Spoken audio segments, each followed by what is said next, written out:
Hi everybody, welcome back. We are at yet another single whip, but this is special.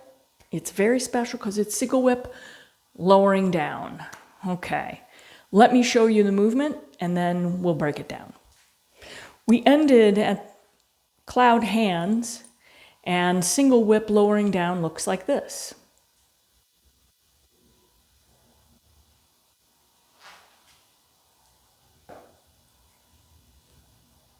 Okay, now I'm going to show you a couple of ways to look at the footwork.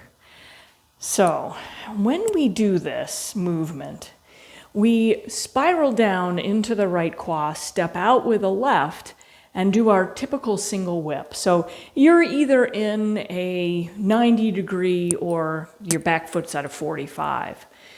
Now, when you lower down, normally, you start pivoting on the part of the foot that's closest to your center. So you would bring the toe in and lower down. Now, what I've found is that when I bring my toe in, sometimes that creates a space between my feet that's shorter than I feel comfortable in. And when I go down, I feel this pressure in my knee. So what I end up doing is stepping out, turning the toe, and then as the string turns me back, it pivots me on the ball of my foot. And I know that's farther away from the center of me, but the ball of the foot is also, you can do this at home. Squeeze the ball of your foot. Just really do some work. Clench those toes. Do the same thing with your heel. Can you squeeze your heel? It's really hard to squeeze just your heel. So the good thing about the ball of the foot is that we have a lot of control over it.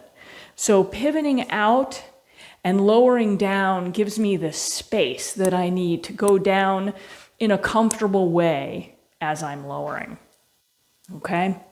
So you've got your choice. You can step out, rotate the toe, and then as you turn back, rotate it back to where it was and lower down. Or you can rotate the toe, pivot the heel away from you, lower down, and that does the same thing but may give you a little more space. Okay, so the hands.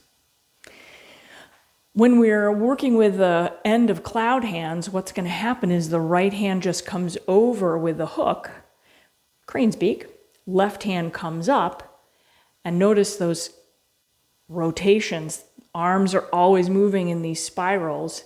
And then the second one, where we're creating this rounded curve here and the rounded curve here. What I want you to see is how the center of you turns, and that left arm is not really doing a whole lot other than like just rotating the palm. The right hand does move out, and it's almost like you're moving away from it though, too, at the same time, the center of you. I love that sort of optical illusion. So from cloud hands, scoop up, make a beak, turn the body, and let the hands float to their sides. Okay? So let's try this together. Again, looking at the footwork, we're in cloud hands, we sink, step out, string turns us, brings us to the center, and then turns us back, and you can either pivot the toe in or pivot the heel back, lower down to where it's comfortable for you. All right? With the hands, we're in cloud hands. We spiral down into the right quad, step out with the left, turn the body, single whip, and then lower down, fingers pointing toward the left. And that, my friends, is single whip lowering down. There is another one in the form, and it's just a little bit different. So happy practicing. Leave your comments and questions below. I'll try to get to them. In the meantime, if you want to know when these videos are uploaded, click on the Shift logo and subscribe. All right. 谢谢。